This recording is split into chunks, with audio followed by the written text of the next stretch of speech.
Cambridge IELTS 3 by the University of Cambridge Local Examinations Syndicate. Published by Cambridge University Press. This recording is copyright. Test 3. You will hear a number of different recordings and you will have to answer questions on what you hear. There will be time for you to read the instructions and questions and you will have a chance to check your work. All the recordings will be played once only. The test is in 4 sections. Write all your answers in the listening question booklet. At the end of the test, you will be given 10 minutes to transfer your answers to an answer sheet. Now turn to Section 1.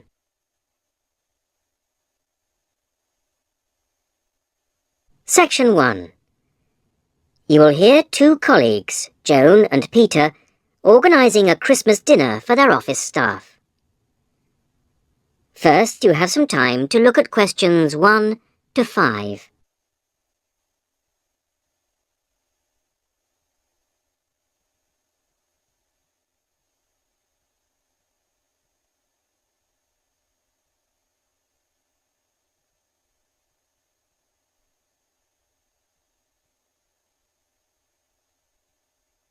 You will see that there is an example which has been done for you. On this occasion only, the conversation relating to this will be played first. Right. Let's try and get it sorted out today, so we don't have it hanging over us, okay? Good idea. I'll take notes. First thing, numbers. Have we got anything definite? Well, I've been working it out, and I think 40 to 43. Shall we put 45 to be on the safe side? Yep, fine. Joan and Peter agree that 45 is a safe number to book for, so 45 is written as the answer. Now we shall begin. You should answer the questions as you listen, because you will not hear the recording a second time. Listen carefully to the first part of the conversation and answer questions 1 to 5. Right. Let's try and get it sorted out today, so we don't have it hanging over us, okay? Good idea. I'll take notes. First thing, numbers. Have we got anything definite? Well, I've been working it out, and I think 40 to 43. Shall we put 45 to be on the safe side? Yep, fine. Dates. Well, that's straightforward. The last working day before Christmas, which is... Which is December the 21st. Which is going to be pretty difficult to book at Christmas. So we'd better think of 2 or 3 places, just to be on the safe side. Well, last year's was hopeless. The Red Lion, wasn't it? Yeah. We ought to go for something more expensive, 'cause You gets what you pay for. That new Indian restaurant in Weatherfield is supposed to be excellent. The Rajdoot. Oh, how do you spell that? Rajdoot.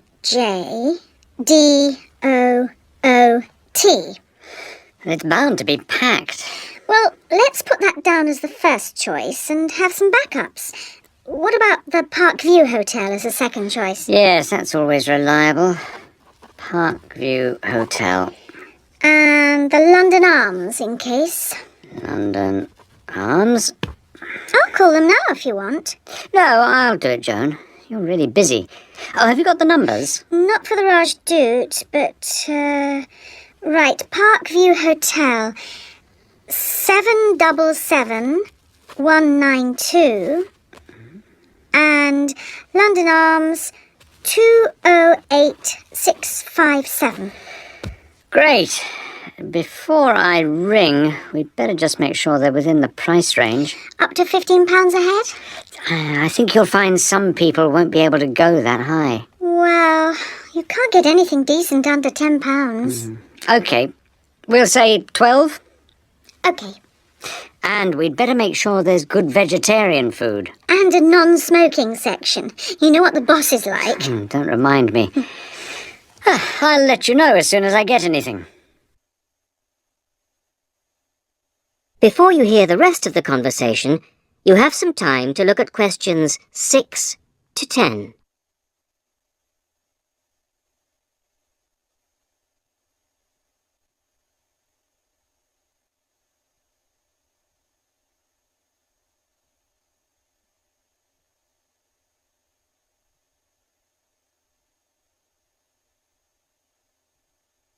Now listen and answer questions 6 to 10. Good news! I found Rajdut's number straight away and they can fit us in. Their Christmas menu sounds great. What is it? French onion soup or fruit juice, Uh-huh. roast dinner or lentil curry. Sounds ordinary, but my friend said it was really tasty. Lentil curry. That's unusual. And then for dessert, there's traditional plum pudding or apple pie, plus coffee. That sounds really good for £12. Did you book it? Well, I said I'd check with the staff first, but they did say they'd hold the booking until next Wednesday anyway. Oh, and if we go ahead, they'd like a £50 deposit. 50 is normal. That's fine. And they want a letter. Right, to confirm. Oh, and they say with such large numbers, we have to choose the menu in advance. Well, that won't be a problem. I'll put up a notice with details of the restaurant and the menu. When did you say they wanted confirmation by? It was, let's see, the 4th of November. Where do you think I should put up the notice? Where everyone's guaranteed to see it? On the cafe notice board, I should think. Hardly anyone looks at that. Well, the newsletter's probably your best bet. Good idea. I'll go and do that now. That is the end of section 1. You will now have half a minute to check your answers.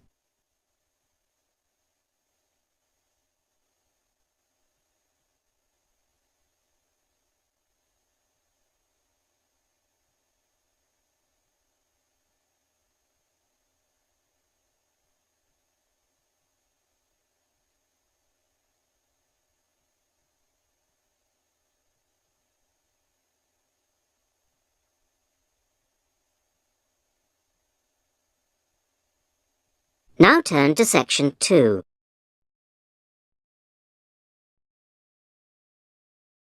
Section 2.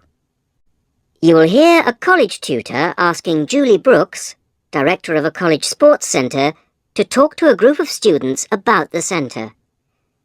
First, you have some time to look at questions 11 to 16.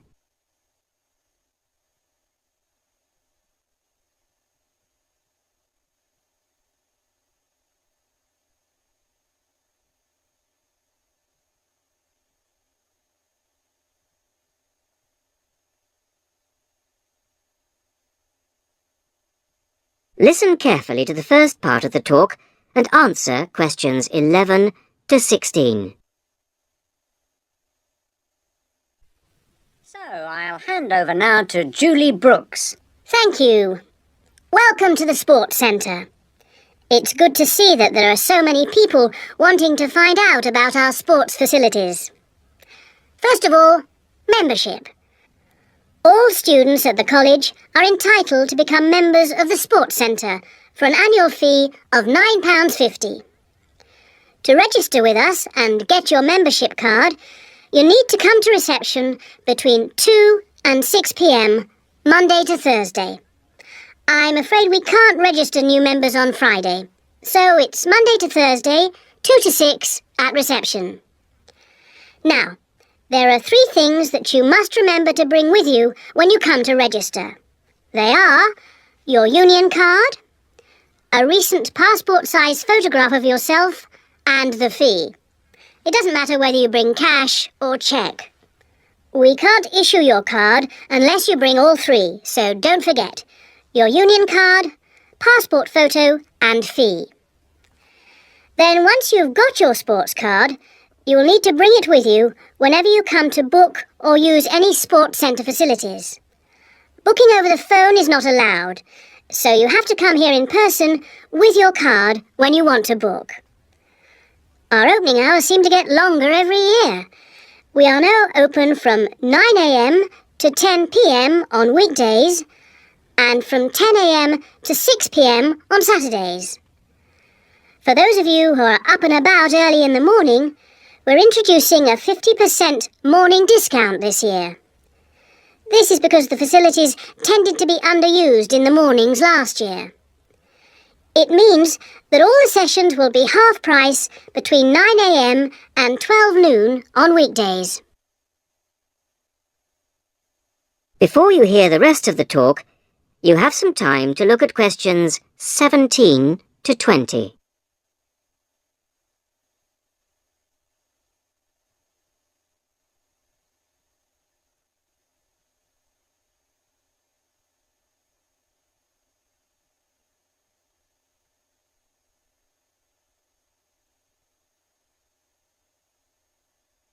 Now listen and answer questions 17 to 20. So, what exactly are the facilities?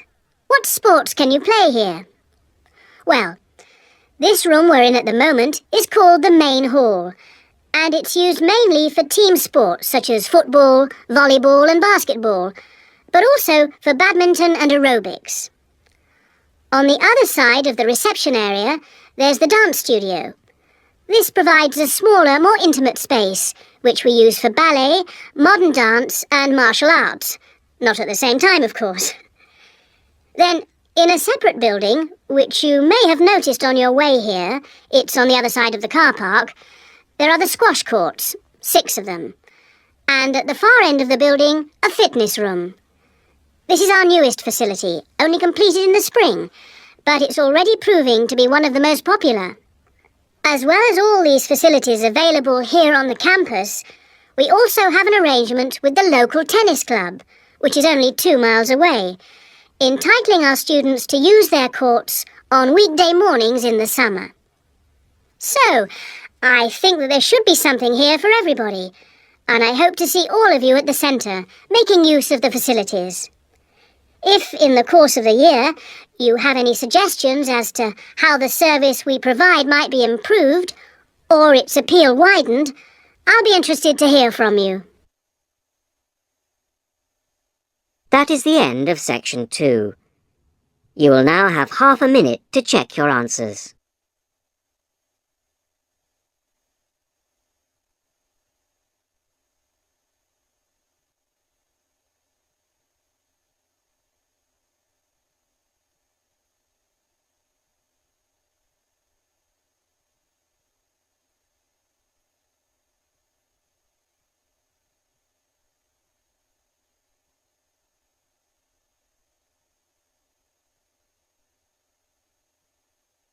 Now turn to section 3.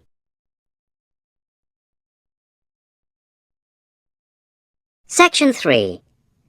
John Brown, a school student, is entering a competition for young electronic engineers. He is talking to his teacher, Mary Collins. First, you have some time to look at questions 21 to 30.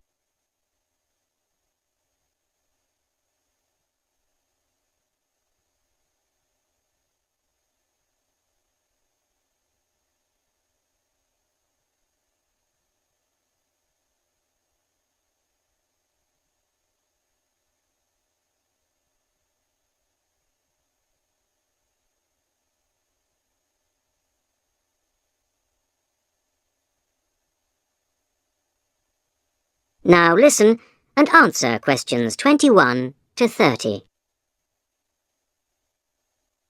Good morning, Mrs. Collins. I just wondered if you could help me with this entry form for the Young Electronic Engineer competition. Hello, John. Oh, you've made the jigsaw for blind children with the bleeper. When they put a piece in correctly, that's right. OK, let's have a look at the form. Right, thanks. I've never filled in one of these before, so... Well, let's just do it in pencil first. So, name of designers. Well, Anne helped me with some of the electronics work. Then you must put her name in as well. Right. Anne Ray. Sorry, it's A-N-N-E, and her surname is spelled R-E-A. Good start. OK, R-E-A. And age is easy. You're both 16. What have you called the design? Keep it short. What about jigsaw puzzle design for visually handicapped? Too long. Just say blind puzzle. That'll do. Okay. Right now, size of equipment? I've got it noted down here. Yes, width is 20 centimetres. Okay. Length is 50 centimetres, and then the depth is, well, it's very little. What would you say? I think you can be approximate. I'd say 2.5 centimetres. And the electricity supply? Is it mains operated? No, it isn't. It's actually battery. Okay. Right, battery. Fine. Okay, it's the next bit that I'm really not sure what to put. Well, special features means what is really new about this? You know, suitable for the group you made it for. Well, it's safe for children. That's fine. Put that in. Okay. And of course, we think it's educational.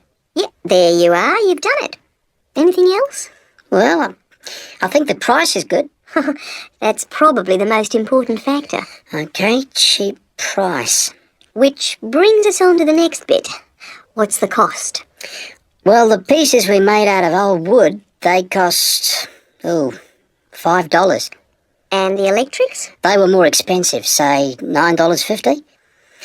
Brilliant. Now, what do they mean by other comments? It's just a chance for you to say anything about the equipment and problems you envisage. Well, we'd really like help with making plastic instead of wooden pieces. Well, put something like, need help to make plastic pieces. Okay. And the other thing is, we'd like to develop a range of sizes. Well, that's fine then, just put that. And the last bit is, when will you send the equipment? Well, we've got a lot of work on at the moment, and we want to get it as good as we can. Well, say 25th of June? Can't we make it later? Well, the last date is the 1st of July. Why not say that? Okay, that's what I'll put. So, that's the lot. That's brilliant. Thanks very much, Mrs. Collins. I'll send it off straight away. Glad to be of help. Very best of luck to you both. Thanks. Bye. Bye. That is the end of section 3. You will now have half a minute to check your answers.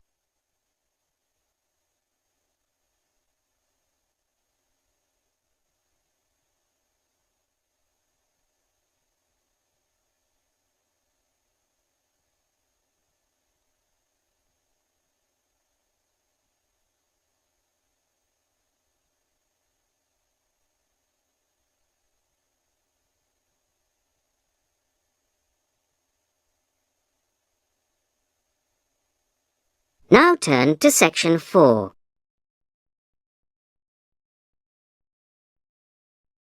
Section 4. You will hear a talk about ostrich farming. First, you have some time to look at questions 31 to 40.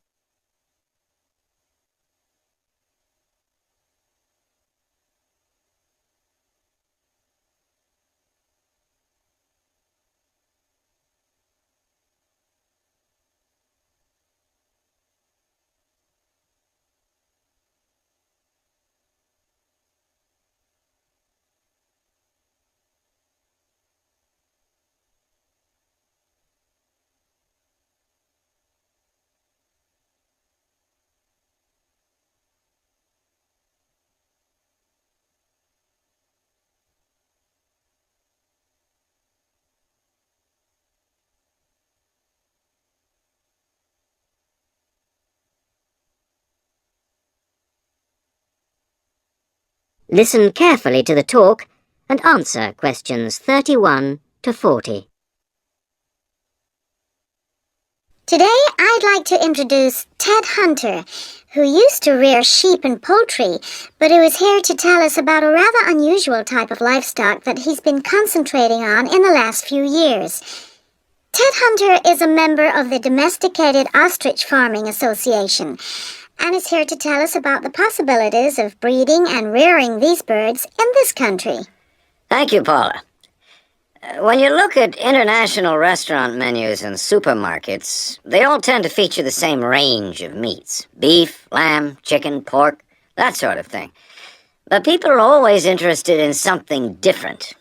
And we're now finding that farming can bring new types of meat to our tables. The kangaroo is one animal that's now being farmed for its meat and eaten outside Australia, where it comes from. It looks and tastes rather like rabbit, though it's slightly darker in color. But it is rather tough, so that's a problem for some people. Crocodiles are also being farmed for their meat. This is rather like chicken, pale and tender, and it's getting quite fashionable. Some people also find it rather fatty, but I think it makes a really tasty sandwich. Now, a third type of meat becoming increasingly available, and the one that I think is by far the nicest of the three, is ostrich, which most people say has a similar taste and texture to beef. However, it's much better for you than beef, as we'll see later. Most people think of ostriches as wild animals, but in fact, ostriches have been farmed in South Africa since around 1860. At first, they were produced for their feathers. In Africa, they were used for tribal ceremonial dress, and they were also exported to Europe and America, where they were made into ladies' fans and used for decorating hats. Later, feather fans and big decorated hats went out of fashion, but ostriches were still bred, this time for their hide. This can be treated to produce about half a square meter of leather, very delicate, fine stuff of very good quality. At the same time, some of the meat was used for biltong, the air-dried strips of meat popular in South Africa as a sort of fast food. However, recently there's been more and more interest in the development of ostrich farming in other parts of the world, and more people are recognizing its value as a food source. Ostrich meat is slightly higher in protein than beef, and much lower in fats and cholesterol. It tastes good, too. A series of European taste tests found that 82% of people prefer ostrich to beef. And one ostrich produces a lot of meat, from around 30 to 50 kilograms, mostly from the hindquarters of the bird. Farmed ostriches don't need African climates, and in fact, ostrich farming is now becoming well established in other parts of the world.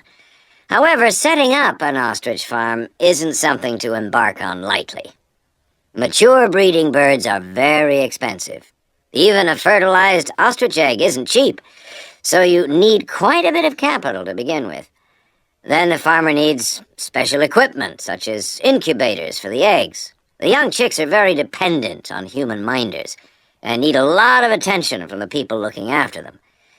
In addition, ostriches can't be intensively farmed. They need space and exercise.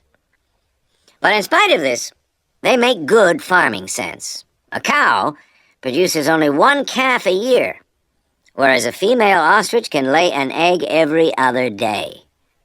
And because the farmers can use incubators and hatched chicks are nourished well and protected from danger, the failure rate on farms is very low indeed.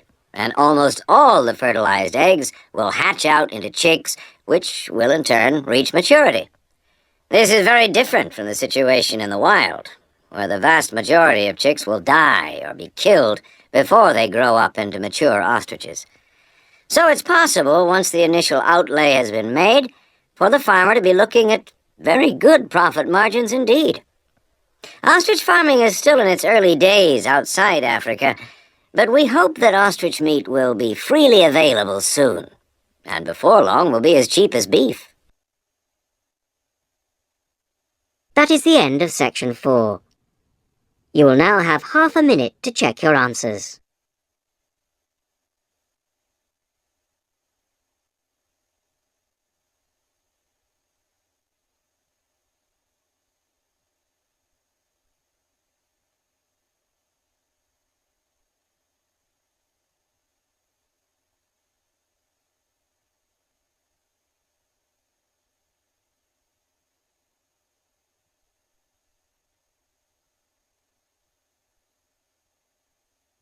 That is the end of the listening test. In the IELTS test, you would now have 10 minutes to transfer your answers to the listening answer sheet.